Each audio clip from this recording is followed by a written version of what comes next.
Você sabia que, apesar de serem distantes, o cérebro e o intestino estão conectados por um sistema de comunicação chamado de eixo intestino-cérebro, que permite que os dois órgãos influenciem um ao outro? Oi, eu sou a Gabriela Gás da Cunha, aluna do terceiro ano do Colégio Visconde de Porto Seguro, em São Paulo.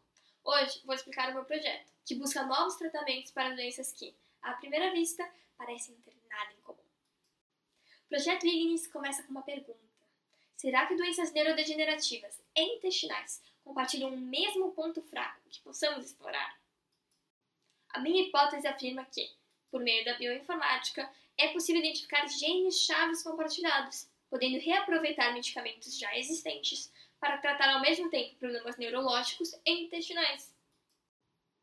Para tanto, selecionei 5 doenças neurodegenerativas: Alzheimer, Parkinson, demência frontotemporal, esclerose múltipla e esclerose lateral amiotrófica, além de 5 doenças intestinais: Crohn, colite ulcerativa, doença celíaca, câncer coloretal e síndrome do intestino irritável. O projeto Ignis é dividido em 2 fases: identificação de alvos compartilhados e a inibição desses alvos. Primeiro, achei genes em comum entre várias doenças, usando bancos de dados públicos, contendo amostras de sangue e de tecidos específicos. Para saber se esses genes têm mesmo a ver com as enfermidades, e não só com funções normais do corpo, comparei cada doença separadamente com os genes de controle saudáveis. Assim, surgiram 4 grupos principais de genes relevantes em comum. Em um deles, 127 genes aparecem em 7 doenças diferentes. Depois, eu estudei o que esses genes fazem. Descobri que muitos participam de processos inflamatórios, através de vias metabólicas e de proteínas. Mas eles não agem sozinhos. Fatores de transcrição e microRNAs controlam sua atividade. Ao todo, encontrei 98 desses reguladores. Então, conferi como os genes compartilhados em cada grupo se relacionam entre si. Para isso, construí redes que mostram como as proteínas desses genes se conectam umas às outras. Na etapa final dessa fase, eu selecionei os alvos, que são as proteínas dos genes mais influentes das redes que criei, que estão em verde. Por exemplo, a proteína EDRIN2 tem poucas conexões e a PSMB1 fica longe do grupo principal. Já as proteínas PDGFRB, STAT3 e KIF5B, que estão relacionadas com genes superexpressos, foram selecionados como alvos, pois estão no centro de muitas ligações e no agrupamento principal.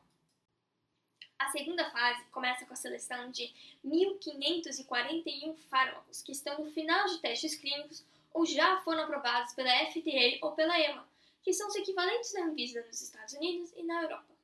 Essa abordagem reduz custos e tempo, uma vez que esses compostos já foram amplamente testados anteriormente em testes clínicos para outras doenças, ou seja, eles são seguros. Além disso, para cada alvo foram incluídos 3 controles, que são os inibidores identificados na bibliografia. Esses compostos passam então por uma primeira triagem, que é um teste de inibição exploratório para filtrar os compostos mais promissores. Esse teste se chama docking molecular e é como um quebra-cabeça. Os compostos que melhor se encaixam nas proteínas também são os melhores inibidores. Então, os melhores inibidores do teste exploratório foram para um teste de docking refinado, com configurações mais rigorosas.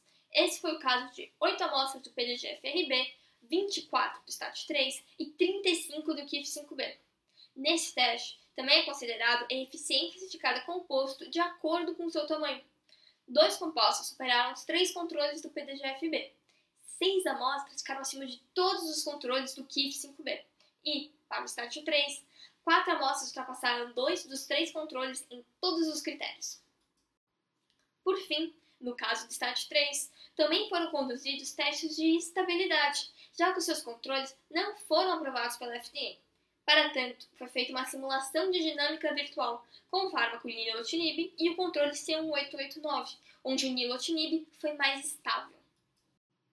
Portanto, a hipótese foi integralmente confirmada, já que foram identificados fármacos para o reposicionamento em alvos compartilhados do eixo intestino-cérebro. O lumacaftor, usado para a fibrose cística, é um candidato para inibir o PDGFRB.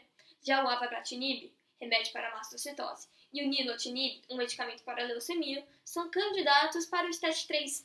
Por fim, o capmatinib, um fármaco para câncer pulmonar, é candidato para inibir o KIF5B. Muito obrigada!